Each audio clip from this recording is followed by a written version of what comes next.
Okay, so if you are arguing with your girlfriend or your wife, here are some good guidelines that are going to make sure you always fix the problem, right?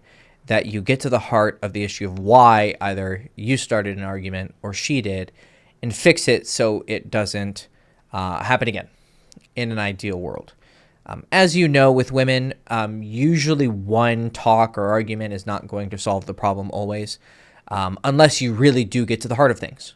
And you can always kind of tell when it's resolved when you don't feel any bad energy. But if you have an argument and you feel like it's resolved, but then some part of you is like something's off, you're usually right.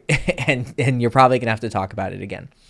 But the better you get at following these guidelines, then you can actually solve problems in one argument, or less arguments at least, right? 2 rather than 3, or 3 rather than 5.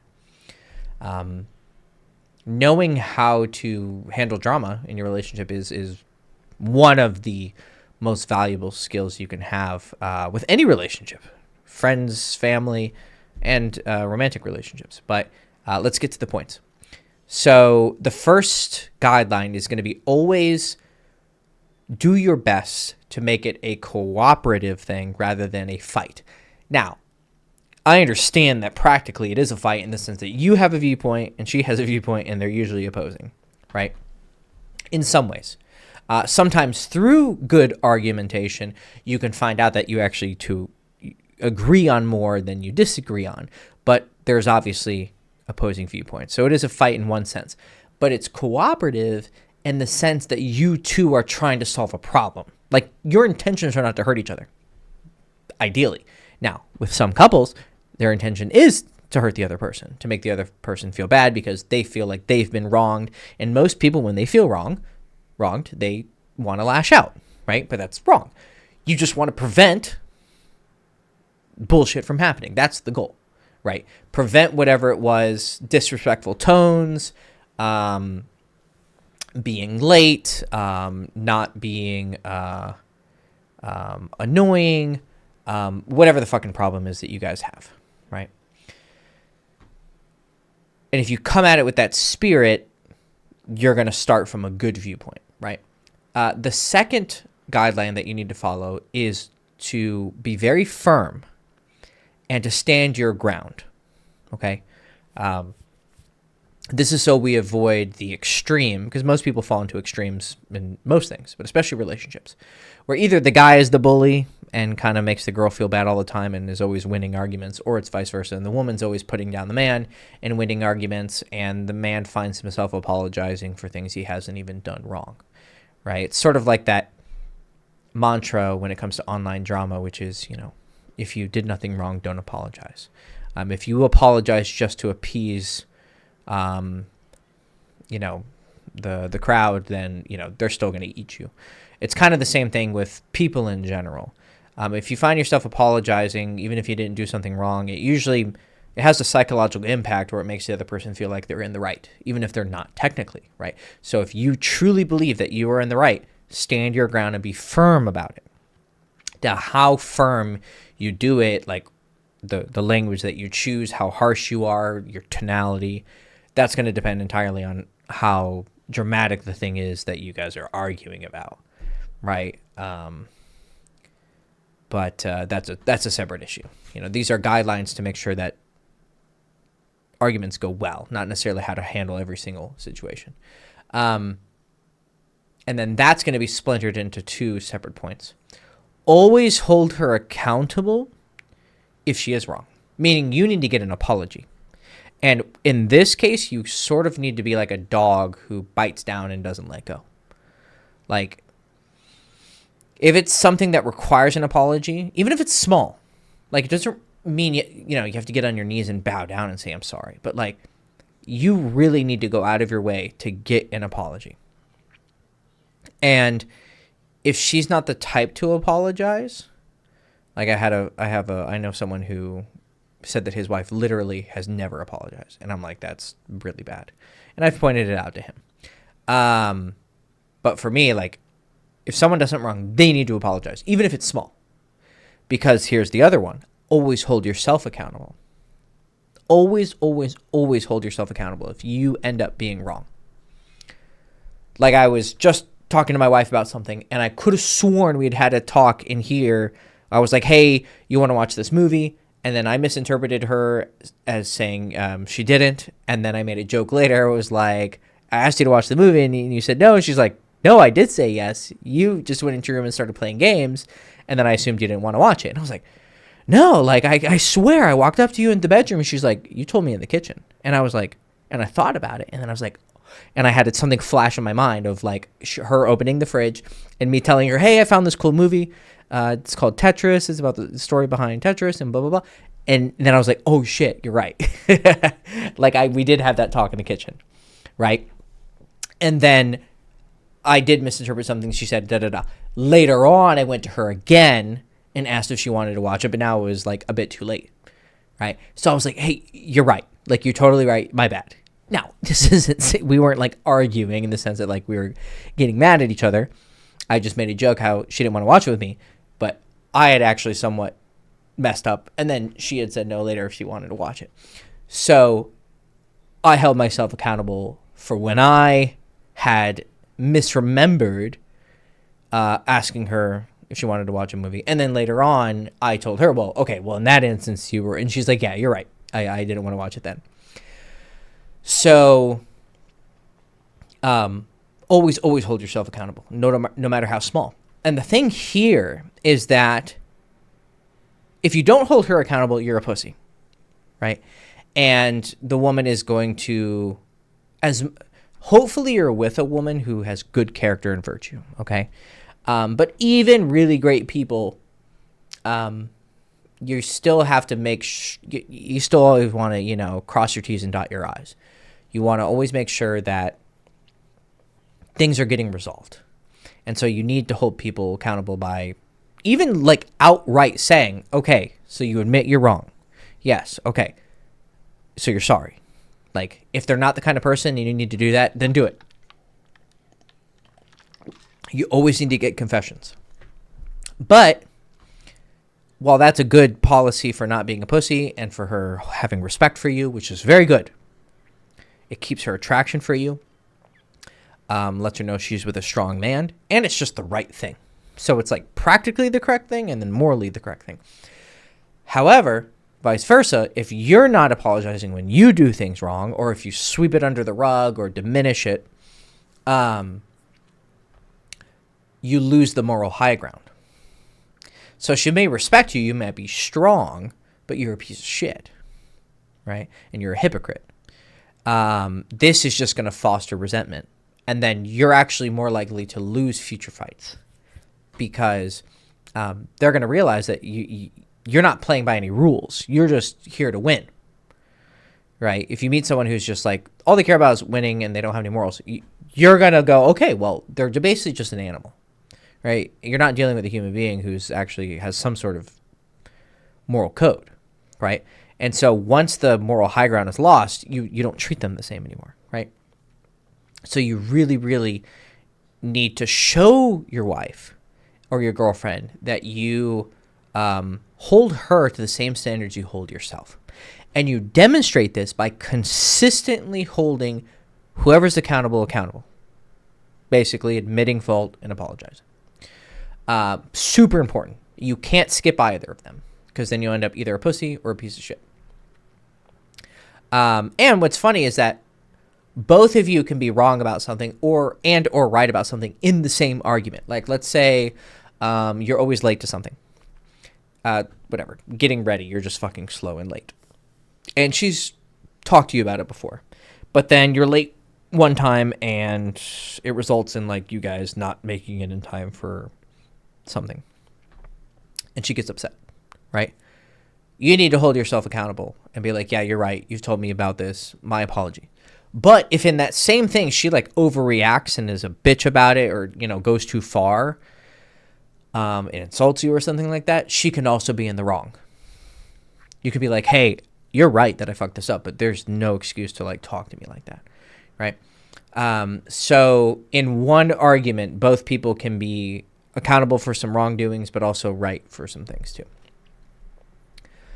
You kind of got to take everything like you're in a courtroom, right? Because usually when there's like suits against people or crimes, you're not usually just guilty of one crime. You're guilty of like 10, right? And they have to go step by step. And it's like, okay, resisting arrest. Then they did this. Then they did this. Then they did this. And then they have to count every charge individually, right? You need to think of arguments like that as well. Like, okay, you said this at this point. I said this at this point. Da da da.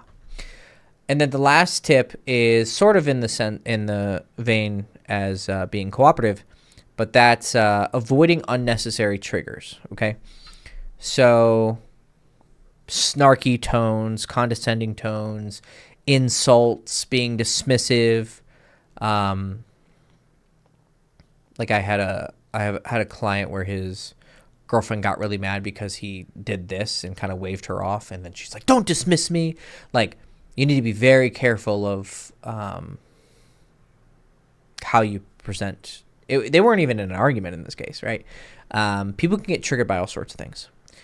This doesn't mean you have to walk on eggshells, right? You should still stand your ground and have your, who you are. You can't be afraid of like ever triggering someone.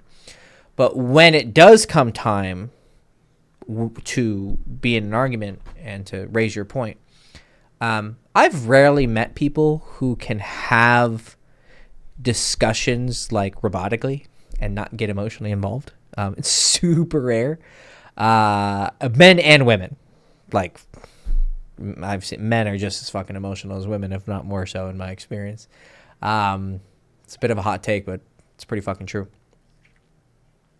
So if you trigger someone, you're lessening the chances that you two are going to find a resolution, which is, counter to the whole point of the argument, is to fix the problem, to stop whatever it was that pissed someone off. Whether someone was rude, uncaring, ignoring someone, not being affectionate enough,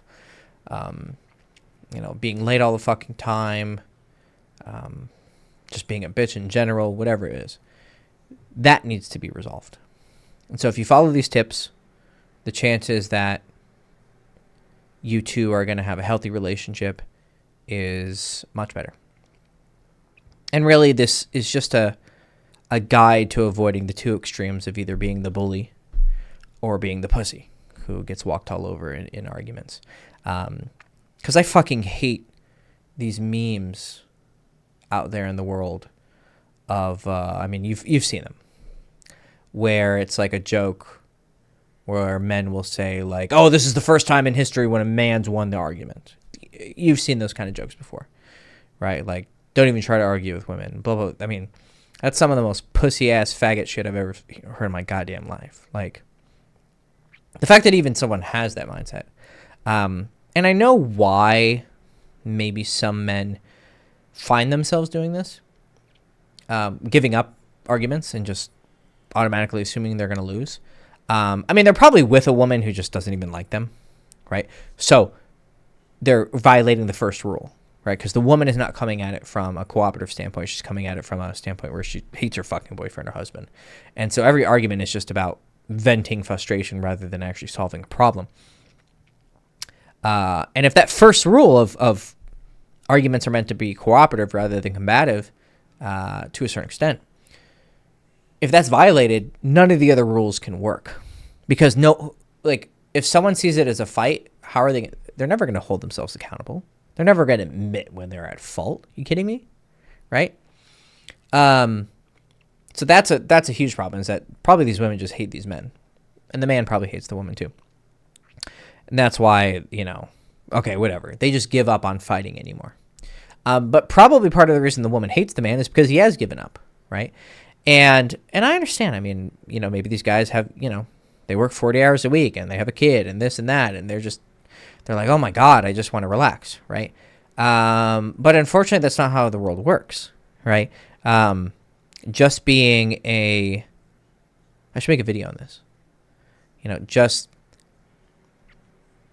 being a father it's not the same as being a husband, right? Just providing is not enough to just be husband. Like, you have to have a relationship with the person.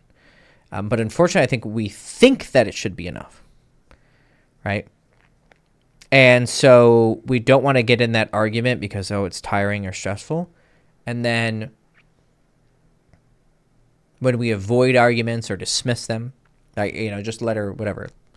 Like, my dad has this perspective with women, and he'll just talk like, oh, just don't even engage with women. I'm like, okay, well, that's why maybe you don't have the healthiest of relationships with women. And I think a lot of men out there have this perspective with women. They're just like, whatever, emotional women. And I'm just like, you can't have this perspective.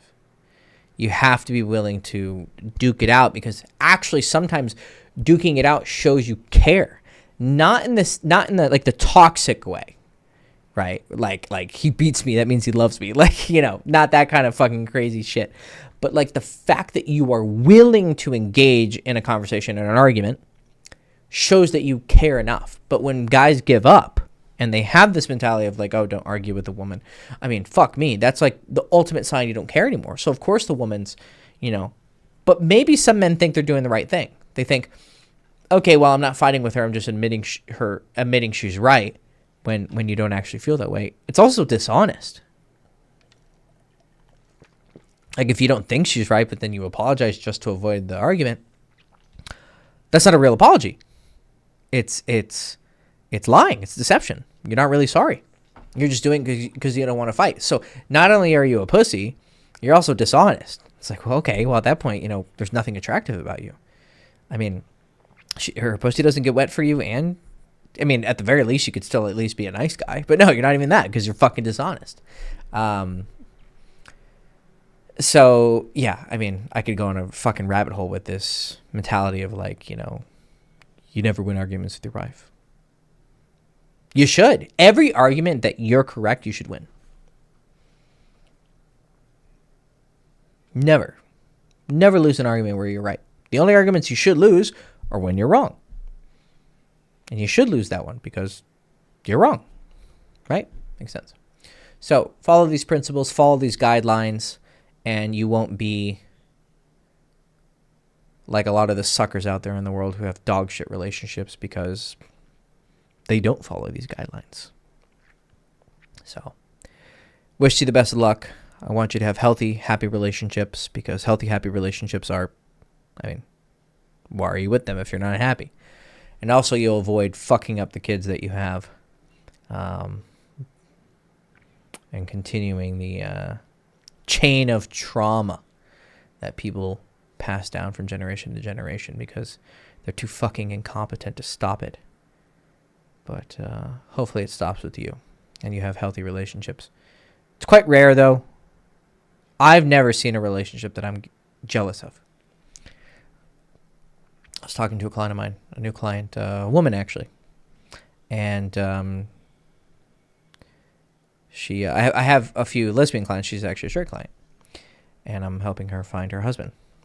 And I was talking to her about my standards for relationships because we were discussing, whether you should settle or not. And her perspective was I'd rather be single than not in a great relationship with someone that I really love. And I said, yeah, I agree.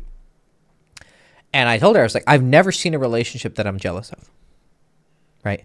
I mean, I've seen girls that are like hot, but I'm like, I don't wish I was in his place because no matter how hot she is, I saw how the relationship worked and I would never want to be that guy.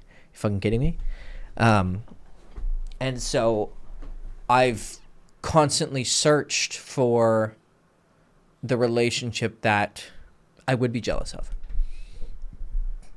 Where, you have an attractive woman, but also you guys are loving and you want the best for each other. And also you're still the man and the leader. And it's very hard to find...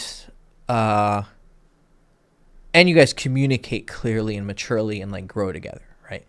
To keep all of these things all at once is very difficult. Usually most people have relationships that have like one of those going on, right? And they sacrifice the rest of them to just keep the one, or they just settle to not be lonely or whatever, right? But I'm not interested in that. So no relationship is perfect, for sure. That's impossible. and what type of flaws you're willing to accept in a relationship depend completely on the on your own standards and what you will and won't abide by. But totally separate issue, and I'm probably going off on too much of a tangent by now. So follow these guidelines, and you will start to have better relationships and marriages. So wish you the best. I love you guys. Ciao.